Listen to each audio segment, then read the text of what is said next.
के medieval significance को समझने का सबसे अच्छा तरीका मैं आपको बताता हूँ। हिस्ट्री से अमेज्ड होने के लिए तैयार हो? चलो शुरू करते हैं। दिल्ली बस एक सिटी नहीं थी, ये मेडिवल इंडिया का दिल था। स्ट्रेटेजिकली लोकेटेड होने की वजह से ये पूरे एशिया के ट्रेड रूट्स को कनेक्ट करती थी। इसीलिए ये कॉमर्स और कल्चर का बस्टलिंग हब बन गया। पॉलिटिकली दिल्ली पावरफुल एम्पायर्स की सीट थी। दिल्ली सल्तनत से लेकर मुगल साम्राज्य तक रूलर्स जानते थे कि दिल्ली पे राज करना मतलब सबसे ऊपर होना। यहाँ कई एपिक बैटल्स लड़े गए जिसने इंडिया की डेस्टिनी को शेप किया। कल्चरली दिल्ली एक मेल्टिंग पॉट थी। इसे लैंग्वेजेस, रिलीजन्स और ट्रेडिशंस का मेगा मिक्स समझो। कुतुब मीनार और लाल किला जैसे मॉन्यूमेंट्स सिर्फ ग्रैंडियर की कहानियां ही नहीं बताते, बल्कि यहाँ रहने वाले अलग अलग लोगों की भी कहानी कहते हैं।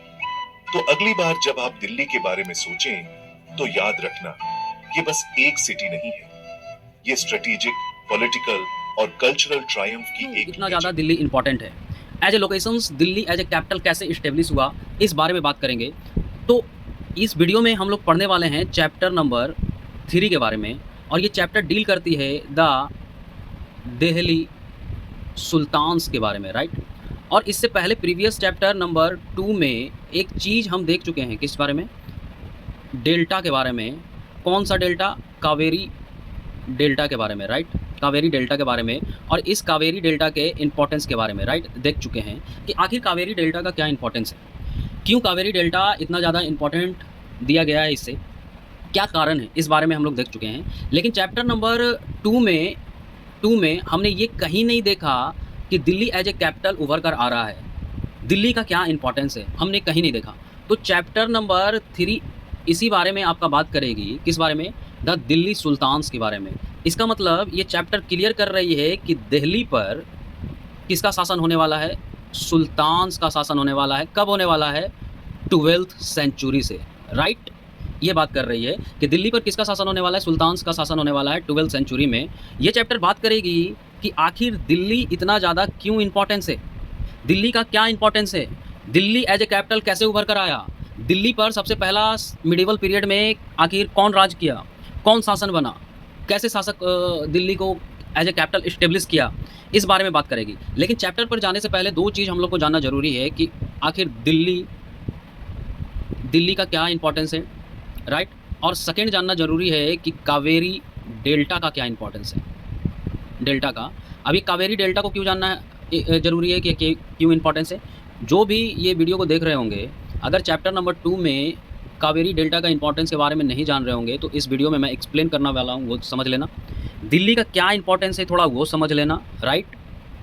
और तीसरा बात करने वाले हैं हम लोग, क्या बात करने वाले हैं, थर्ड हम लोग बात करने वाले हैं कि आखिर मतलब कैसे दिल्ली एज ए कैपिटल उभर कर आया, और दिल्ली पर कौन रूल किया, हु रूल्ड, इस बारे में हम लोग जानने वाले हैं, ठीक है। तो चलिए इस चैप्टर को स्टार्ट करते हैं, उस चैप्टर को स्टार्ट करते हैं और जानते हैं। सबसे पहले हम जानेंगे कि आखिर why Delhi is important, right. Delhi का क्या इंपॉर्टेंस है? तो अगर हम देखा जाए, अगर देखा जाए तो हमें ये देखने को मिलता है, एक मिनट वेट कर लेना यार, क्या हो गया। चलिए अब देखा जाए कि why Delhi is important, right, तो अगर समझने की कोशिश किया जाए कि आखिर दिल्ली रूलर्स के लिए और मिडिवल पीरियड्स में इतना ज़रूरी क्यों था, और इवन जब हम मॉडर्न पढ़ेंगे तो वहाँ पर भी दिल्ली बहुत ज़्यादा इंपॉर्टेंस देखने को हमें मिलेगा, और इवन आज के डेट में भी दिल्ली का बहुत ज़्यादा इंपॉर्टेंस है। तो आखिर क्यों दिल्ली का इतना ज़्यादा इंपॉर्टेंट है, क्या कारण है कि दिल्ली के पीछे लोग भाग रहे हैं, आखिर क्या कारण है कि ब्रिटिशर भी जब आया कॉलोनिकल पावर बनकर भारत में, तो Delhi as a capital shift कर दिया। 1912 के आसपास में Delhi as a capital shift कर दिया। उससे पहले हमारा भारत का कैपिटल क्या था? बंगाल था, राइट। लेकिन एज ए ब्रिटिशर क्या किया कि दिल्ली को कैपिटल शिफ्ट कर दिया, 1912 में शिफ्ट कर दिया। तो ये चैप्टर किस बारे में बात करेगी कि आखिर 12th सेंचुरी में, मिडिवल पीरियड में दिल्ली कैसे एज ए कैपिटल बना, और इतना इंपॉर्टेंट क्यों है दिल्ली का, उस बारे में जान लेते हैं। थोड़ा सा समझने की कोशिश करिएगा। दिल्ली पहले एज ए स्ट्रैटेजिक लोकेशंस है। क्या है? दिल्ली स्ट्रैटेजिक लोकेशन है, ठीक है। दिल्ली से आप इजी वे में एडमिनिस्ट्रेशंस कर सकते हैं और साथ ही साथ मिलिट्री कंट्रोल भी कर सकते हैं। क्या कर सकते हैं? मिलिट्री कंट्रोल कर सकते हैं। तो आप जहाँ से जिस भी लोकेशन से इजी वे में एडमिनिस्ट्रेशन चला सकते हैं और मिलिट्री कंट्रोल कर सकते हैं, तो ये तो इम्पॉर्टेंट हो जाएगा ना सबके लिए। मान लेते हैं कि अगर हमारे पास ए स्टेट है और सेकंड बी स्टेट है, राइट। अगर ए स्टेट पर आपका कैपिटल है, मान लेते हैं जैसे बंगाल में आपका कैपिटल था, राइट। तो बंगाल में आप एडमिनिस्ट्रेशन सही ढंग से नहीं कर पा रहे थे, मिलिट्री कंट्रोल सही ढंग से नहीं कर पा रहे थे। लेकिन जैसे ही आप दिल्ली शिफ्ट हो रहे हैं, आप अपना कैपिटल दिल्ली को शिफ्ट कर रहे हैं, तो आपको पता है कि दिल्ली में एडमिनिस्ट्रेशंस ईजी हो जाएगा मेरे लिए करने के लिए, मिलिट्री कंट्रोल ईजी हो जाएगा करने के लिए, राइट। कंट्रोल ईजी हो जाएगा करने के लिए। तो आप कहाँ अपना कैपिटल को शिफ्ट करिएगा? जहाँ आपके लिए एडमिनिस्ट्रेशन मिलिट्री कंट्रोल ईजी होगा, वहाँ ही ना आप अपना कैपिटल शिफ्ट करिएगा। तो पहला पता चला कि स्ट्रैटेजिक लोकेशंस की वजह से जहाँ एडमिनिस्ट्रेशन और मिलिट्री कंट्रोल क्या था, ईजी हो गया था हमारे लिए, राइट। अब अगर सेकेंड की बात करें, अगर हम सेकेंड रीजन की बात करें कि why Delhi is so important, तो हमें देखने को मिलता है कि जैसे हम अगर Punjab, central India, the Gangetic plains, ये जो तीनों चीज़ है ना, एक दूसरे से क्या होता है, कनेक्ट होता है। आप जब पंजाब, सेंट्रल इंडिया और गैंगेटिक प्लेन, ये तीनों का तीनों कनेक्ट है, ठीक है। जब आप दिल्ली को सही से आप ऑब्जर्व करिएगा, तो आप देख पाइएगा कि पंजाब, सेंट्रल इंडिया और गैंगेटिक प्लेन्स, ये तीनों एक दूसरे से क्या है, कनेक्ट है, राइट। तो आखिर कनेक्ट होने से क्या, ये तो समझने की बात है ना कि आखिर तीनों पंजाब, सेंट्रल इंडिया और गैंगेटिक प्लेन, ठीक है, कनेक्ट है। तो इससे हम क्या समझें? इससे हमें ये समझ में आता है कि जो रूलर्स थे वो क्या कर रहे थे, ट्रेड रूट को मॉनिटर सही ढंग से कर रहे थे। क्या कर रहे थे? ट्रेड रूट को मॉनिटरिंग सही ढंग से कर रहे थे। तो जिसकी वजह से क्या हो रहा था, हमारे लिए दिल्ली बहुत ज़्यादा इंपॉर्टेंस हो रहा था। दूसरी चीज़, जो आर्मी का मूवमेंट है वो बहुत तेज़ी से हो रहा था, ईजी वे में हो रहा था, राइट। अगर इसको लिखना जाए हम तो इसे ऐसे लिख सकते हैं, it connected Punjab, central India and gangetic plains allowing rulers to, किस लिए, monitor trade routes and army movement, right. Army movement मतलब आर्मी का मूवमेंट इजी वे में हो रहा था, पहला चीज़। दूसरा चीज़, जो मॉनिटर हम कर रहे थे, रूट्स को हम मॉनिटर कर पा रहे थे, ये सही ढंग से हम मॉनिटर कर पा रहे थे। किसकी वजह से? कनेक्ट था, Punjab, central India and gangetic plain, तीनों कनेक्ट होने के कारण। दूसरा कारण पता चला कि आखिर दिल्ली की इंपॉर्टेंस है, राइट। अगर हम तीसरा कारण पे चलें तो तीसरा कारण दिल्ली का क्या है, दिल्ली बहुत ज़्यादा डेवलप्ड था। क्या था? अगर थर्ड रीजन की बात करें तो दिल्ली क्या था, बहुत ज़्यादा डेवलप्ड था। क्या था? डेवलप्ड था, राइट। एज ए कल्चर के रूप में बहुत ज़्यादा डेवलप्ड था, एज ए आर्ट के रूप में बहुत ज़्यादा। दिल्ली को और क्या कहा जाता है? सेंटर ऑफ लर्निंग कहा जाता है, सेंटर ऑफ लर्निंग कहा जाता है, ठीक है। इसकी वजह से भी दिल्ली हमारे लिए क्या था, बहुत ज़्यादा इंपॉर्टेंट था।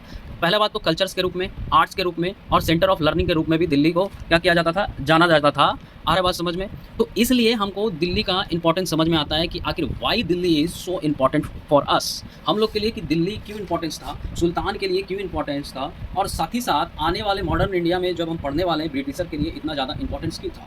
तो ये अभी सिर्फ 3 कारण मैंने आपको बताया, क्योंकि आपका क्लास 7 का NCERT है ये, right. The Delhi sultans chapter है, तो ज़्यादा डीपली नहीं जाएंगे। जब हायर क्लास में जाइएगा तो ज़्यादा डीपली आप पढ़ पाइएगा, लेकिन अभी यहाँ इतना तक ही आप समझिए कि दिल्ली का इंपॉर्टेंस क्या था। अब अगला चीज़ हमारे पास क्या है, अब अगला चीज़ है हमारे पास, क्या पढ़ने वाले हैं हम, अब देखिएगा, पेज ऐड कर लेता हूँ। अगला चीज़ पढ़ने वाले हैं हम कि एक चीज़ और जो चैप्टर नंबर 2 में नहीं पढ़े होंगे कि why Kaveri delta is importance. तो why Kaveri delta is important, वो समझ लेते हैं थोड़ा सा, इम्पॉर्टेंट वो समझ लेते हैं। तो देखिएगा, पहला अगर रीजन की बात करें तो फर्टाइल एग्रीकल्चर की वजह से, फर्टाइल एग्रीकल्चर की वजह से थोड़ा सा इसे समझने की कोशिश करिएगा कि कैसे। देखिए, अब मुझे ये बताओ कि किसी भी फसल को उगाने के लिए, क्रॉप्स को उगाने के लिए हमें किस चीज़ की ज़रूरत पड़ेगी? किस चीज़ की? लैंड्स की ज़रूरत पड़ेगी, राइट? अगर हमारे पास सिर्फ लैंड है, बंजर भूमि है, तो क्या हम क्रॉप्स को उगा सकते हैं? जी बिल्कुल नहीं। साथ ही साथ मेरे पास मिनरल्स रहना चाहिए, राइट? और इसके साथ साथ मेरे पास क्या रहना चाहिए? इसके साथ साथ मेरे पास पानी की भी अवेलेबिलिटी ज़्यादा रहना चाहिए। मतलब हमारे पास रिवर रहना चाहिए, पानी अधिक रहना चाहिए, राइट? तभी तो हम क्रॉप्स को उगा सकते हैं। बिना लैंड का हम क्रॉप को नहीं उगा सकते। हमको लैंड के साथ मिनरल्स और वाटर की ज़रूरत पड़ेगी। तो जो कावेरी है, ये क्या है? रिवर ही तो है। तो हमारे पास क्या है? जो कावेरी है, कैसा रिवर है? बहुत फर्टाइल्स एग्रीकल्चर प्रोड्यूस करती है। अब कैसे करती है? क्योंकि यहाँ मिनरल से मिल जाता है, वाटर बहुत ज़्यादा मिल जाता है, राइट? जिसकी वजह से एग्रीकल्चर करना क्या हो जाता है? बहुत ज़्यादा आसान हो जाता है। क्या हो जाता है? एग्रीकल्चर करना बहुत ज़्यादा आसान हो जाता है। अब थोड़ा सा और समझने की कोशिश करिएगा। अगर फर्टाइल एग्रीकल्चर है और एग्रीकल्चर आसान हो जाता है हमारे लिए, तो मुझे ये बताइएगा कि एग्रीकल्चर सरप्लस होगा कि नहीं? फर्टाइल एरिया है ना, जहाँ मिनरल्स भी अधिक है, जहाँ हमारे पास पानी भी अधिक है, राइट? तो क्रॉप्स तो उगाना मेरे लिए आसान हो जाएगा ना। अब जब आसान हो जाएगा तो जहाँ पर मान लीजिए 10 लोग एक विलेज में हैं या एक गांव में हैं, वहाँ पर 100 लोगों का अनाज हम क्या किए? उग गया हम, या उगा लिए। किसकी वजह से? फर्टाइल एग्रीकल्चर्स की वजह से, रिवर्स की वजह से, मिनरल्स की वजह से, लैंड की वजह से, राइट? अब हमें ये बताइएगा कि 90 लोग का खाना तो बच गया। अब क्या होगा कि अब जो खाना बच गया है, तो मुझे ये बताइएगा कि कावेरी डेल्टा फर्टाइल एग्रीकल्चर है, तो फर्टाइल एग्रीकल्चर की वजह से क्रॉप हमें सरप्लस मिल गया, पहला रीजन। दूसरा चीज़, ट्रेड एंड कॉमर्स होगा कि नहीं? ट्रेड एंड कॉमर्स भी तो होगा। ट्रेड एंड कॉमर्स कैसे होगा? क्योंकि सरप्लस है। अब कोई भी किंग या कोई भी रूलर्स यही चाहेगा कि जो बच गया उसको बेचो और पैसा कमाओ। तो दूसरा कारण समझ में आ रहा है कि कावेरी डेल्टा का क्या इंपॉर्टेंस था। पहला कारण फर्टाइल एग्रीकल्चर, दूसरा कारण ट्रेड एंड कॉमर्स, ये समझ में आया। अगर हम थोड़ा सा आगे की तरफ चलें तो हमें ये देखने को मिलता है, क्या देखने को मिलता है वो समझिएगा। हमें ये देखने को मिलता है कि सेंट्रल एंशिएंट सिविलाइजेशंस, चोला इस पर क्या कर रहे थे? राज कर रहे थे। चोला किंगडम्स जो था, कहा जाता है कि ये जो कावेरी है, ये ईयरली चोला किंगडम्स का घर कहा जाता है। क्या कहा जाता है? घर कहा जाता है। दूसरी चीज़ यहाँ पर, सॉरी एक मिनट, दूसरी चीज़ यहाँ पर उरियार और पुहार कहाँ है? कावेरी पट्टनम में है। कहाँ है? कावेरी पट्टनम में है। As a major urban civilization या अर्बन सेंटर के रूप में, सॉरी सिविलाइजेशन नहीं, अर्बन सेंटर के रूप में उभर कर आया इन द डेल्टा पे, राइट? सॉरी, डेल्टा पे। तो उरियार और पुहार कहाँ है? कावेरी पट्टनम में है, जो as a major urban centre के रूप में उभर कर आया इन डेल्टा के आसपास में, डेल्टा के पास। तो आप समझ सकते हैं कि क्या इंपॉर्टेंस है। पहला फर्टाइल लैंड, दूसरा trade and commerce, and the third the central of ancient civilizations के रूप में। क्यों? क्योंकि चोला का, ईयरली चोला का घर कहा जाता है, इसे होम कहा जाता है। तीसरा उरियार और पुहार जो कावेरी पट्टनम में as a major urban centre के रूप में उभर कर आया, ठीक है। तीसरा चीज़ की अगर हम बात करें तो एक टेम्पल है बहुत फेमस, बृहदेश्वरा टेम्पल है, ठीक है। बृहदेश्वरा टेम्पल तंजौर में है, जो कि एज ए सिम्बलाइजेशन ऑफ ए चोला का पावर्स को दर्शाया जाता है। तो आप देख रहे हैं कि क्या इंपॉर्टेंस है आखिर किस चीज़ का? कावेरी डेल्टा का या कावेरी का, ठीक है। तो ये दो चीज़ क्लियर हुआ। क्या क्या क्लियर हो गया? हमें क्लियर हो गया कि आखिर दिल्ली का क्या इंपॉर्टेंट है और कावेरी डेल्टा का क्या इंपॉर्टेंस है, राइट। अब हम तीसरा समझने की कोशिश करते हैं कि आखिर दिल्ली एज ए कैपिटल 12वीं सेंचुरी में कैसे उभर कर आया। आखिर दिल्ली एज ए कैपिटल 12वीं सेंचुरी में कैसे उभर कर आया, राइट। ये थोड़ा सा समझने की कोशिश करते हैं। थोड़ा सा ध्यान से देखिएगा कि पहले समझने से पहले देखते हैं कि कौन कौन से रूलर्स आए, कौन कौन से सुल्तान्स दिल्ली पर आए और एज ए कैपिटल अपने आप को दिल्ली को एस्टेब्लिश किया। थोड़ा सा वो समझने की कोशिश करते हैं। तो थोड़ा सा ध्यान से समझिएगा और ध्यान से देखिएगा कि अगर हम बात करें 12वीं सेंचुरी से पहले दिल्ली पर किसका शासन था? थोड़ा सा राजपूत का शासन था। किसका शासन था? सॉरी एक मिनट, राजपूत का। किसका शासन था? राजपूत का शासन था, राजपूत डायनेस्टीज का शासन था, ठीक है। जिसमें से कौन कौन है? जो रूल कर रहे थे तोमर्स, तोमर्स कर रहे थे। तोमर्स का कौन सा रूलर्स थे, कौन सा रूलर से? अंगा पाला। जो लिखा रहे हैं, जो बता रहे हैं उसको लिख लीजिएगा, क्योंकि ये इंपॉर्टेंट है। पहले नाम क्रोनोलॉजिकल ऑर्डर में देखेंगे, फिर और इंपॉर्टेंस इसका देखेंगे कि आखिर कैसे पावर पे आए हैं वो लोग। फिर अगर हम बात करें तो कौन थे? चौहान्स। कौन थे? चौहान्स। चौहान्स जैसे पृथ्वीराज चौहान, राइट। तो सबसे पहले अगर 12वीं सेंचुरी से पहले दिल्ली पे कोई शासन राज कर रहा था, कोई रूलर्स राज कर रहा था, सबसे पहले तोमार्स आए। तोमार्स अंगापाला रूल्स कर रहे थे उस पर। फिर उसके बाद कौन आए? चौहान्स आए, राइट। और पृथ्वीराज चौहान। और पृथ्वीराज चौहान्स को अभी देखिएगा यहाँ पर, अगर हम पृथ्वीराज चौहान्स की थोड़ा सा समझने की कोशिश करें तो देखिएगा 1191 में बैटल ऑफ तराइन होता है। क्या होता है? बैटल ऑफ तराइन होता है, राइट। बैटल ऑफ तराइन में पृथ्वीराज क्या करते हैं? जीत जाते हैं। पृथ्वीराज चौहान जीत जाते हैं, राइट, मोहम्मद गोरी से। मोहम्मद गोरी से, राइट, जीत जाते हैं। कब जीत जाते हैं? 1191 में। अब जैसे ही एक साल बाद समय आगे की तरफ चलती है और एक साल के बाद 1192 में फिर से सेकेंड बैटल ऑफ तराइन होता है। क्या होता है? बैटल ऑफ तराइन होता है। इस बैटल में मोहम्मद गोरी क्या होता है? जीत जाता है। किससे जीत जाता है? पृथ्वीराज चौहान से जीत जाता है, राइट। पृथ्वीराज चौहान से जीत जाता है। अब हमें कहाँ तक जाना है? दिल्ली तक जाना है, ठीक है। अब सेकंड बैटल ऑफ तराइन में पृथ्वीराज चौहान क्या करता है? हार जाता है और मोहम्मद गोरी जीत जाता है। अब देखिएगा थोड़ा सा कि मोहम्मद गोरी के पास एक स्लेव रहता है जिसका नाम कुतुबुद्दीन ऐबक है। क्या है? ऐबक है। एज ए स्लेव है, और लेकिन स्लेव है लेकिन इसके पास मिलिट्री टैक्टिक्स बहुत ज़्यादा था। ये इतना ज़्यादा मिलिट्री टैक्टिक्स इसके पास था कि गोरी को जिताने में इसी का हाथ हमेशा रहा। किसका हाथ रहा? गोरी को जिताने में हमेशा हाथ किसका रहा? कुतुबुद्दीन ऐबक को। जब जैसे ही 1192 में गोरी जीत जाता है, पृथ्वीराज चौहान हार जाते हैं, तो इस जो मिलिट्री टैक्टिक्स बहुत ज़्यादा था कुतुबुद्दीन ऐबक के पास, इस ऐबक को मोहम्मद गोरी क्या करता है? लाहौर का गवर्नर अपॉइंट कर देता है। क्या करता है? लाहौर का गवर्नर अपॉइंट कर देता है, राइट। जैसे ही गवर्नर अपॉइंट करता है उसके बाद एज ए गवर्नर ये काम करने लगेगा। फिर देखिएगा 1206 में क्या होगा कि गोरी का डेथ हो जाएगा, राइट। क्या होगा? डेथ हो जाएगा, मर जाएगा गोरी। अब जब गोरी मरेगा तो क्या होगा?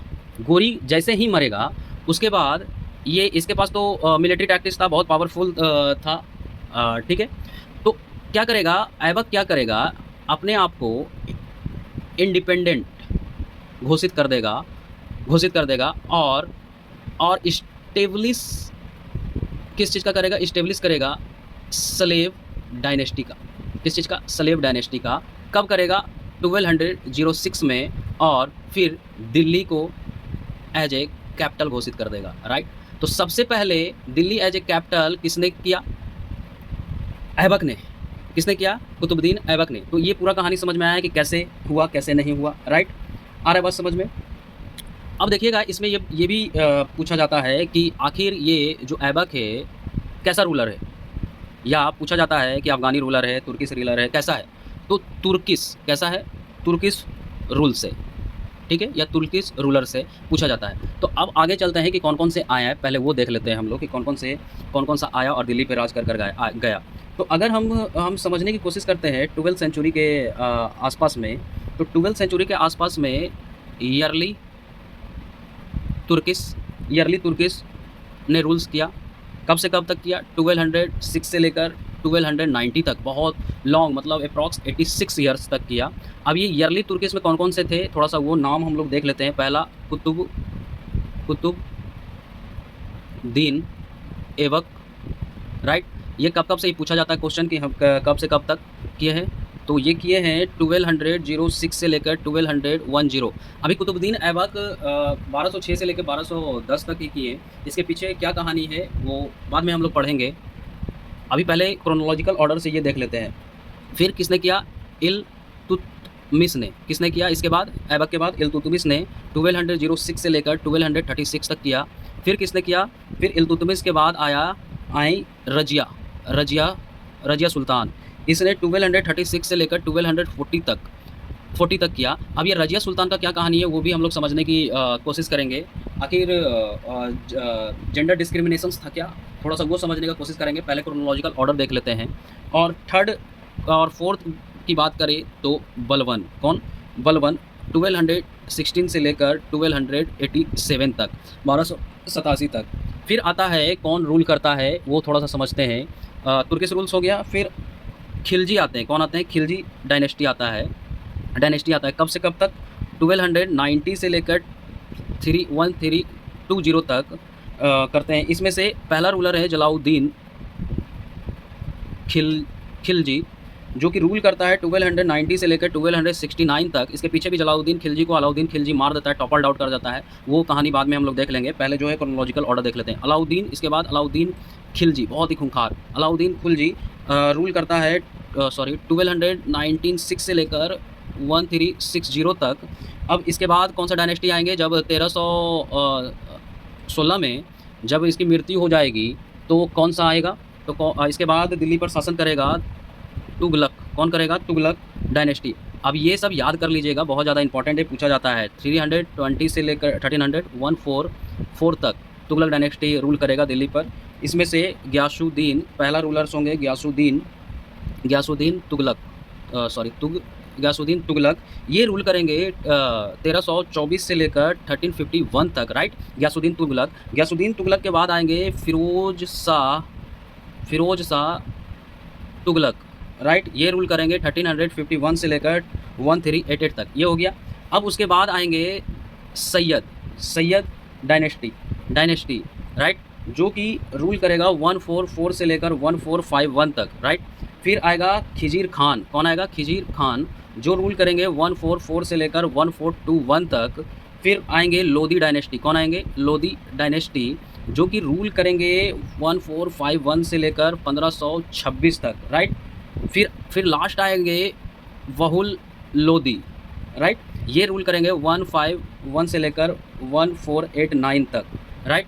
तो ये जितने भी लोग हैं आप देख सकते हैं कि दिल्ली पर रूल करेंगे मिडिवल पीरियड में। और ये जितने भी नाम हैं सब मैंने आपको लिखा दिया, ये क्रोनोलॉजिकल ऑर्डर से आपको याद कर लेना है, क्योंकि हर बार क्वेश्चन पूछा जाएगा। और कभी कभी मैच द फॉलोइंग देगा, कभी कभी डेट के साथ देगा, कभी कभी बोलेगा कि कौन पहले आया कौन नहीं आया। तो वीडियो थोड़ा बड़ा हो जाएगा और बड़ा हो भी गया है, इसलिए हम वीडियो को इतना तक ही रखते हैं। Thank you. और ये चैप्टर को कंटिन्यू आगे भी करेंगे, हम देखते रहिएगा।